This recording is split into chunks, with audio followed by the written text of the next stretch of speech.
Hi, I'm Dr. Cecily, and today we're going to do a South Indian dish, especially from Kerala, uh, called Thoran, and it is spelled Thoran. The ingredients are red onions, you could use white, the curry leaves, the red chili, the cumin, and the mustard seeds, and the Swiss chard. I'm adding some vegetable oil to the pan on medium. Once my oil is hot, I add my curry leaves and then the cumin and my red chilies, and will add my onions next as it is getting warm.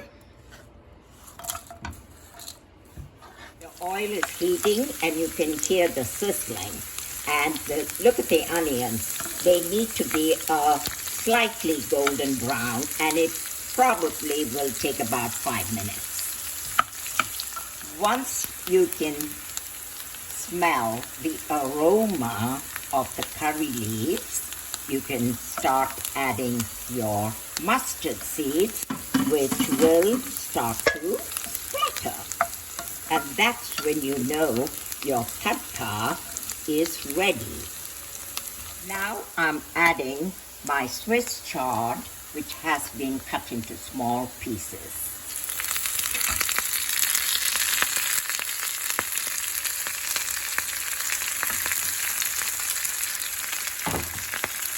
And I'm going to turn it around so it gets part of the tadka on it.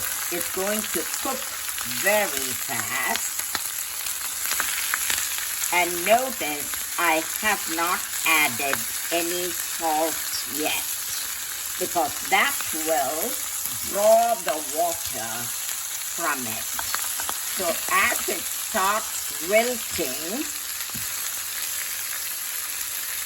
in a few more minutes, I will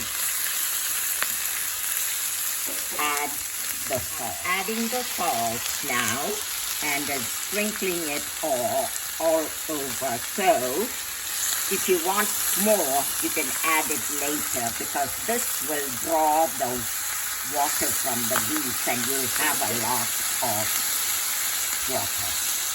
And I'm turning. When you make a thoran, you do not want to overcook the vegetable like spinach, Swiss chard, cabbage. So you want to turn off the fire, turn off the heat just before that. So you're basically sautéing it but not overcooking.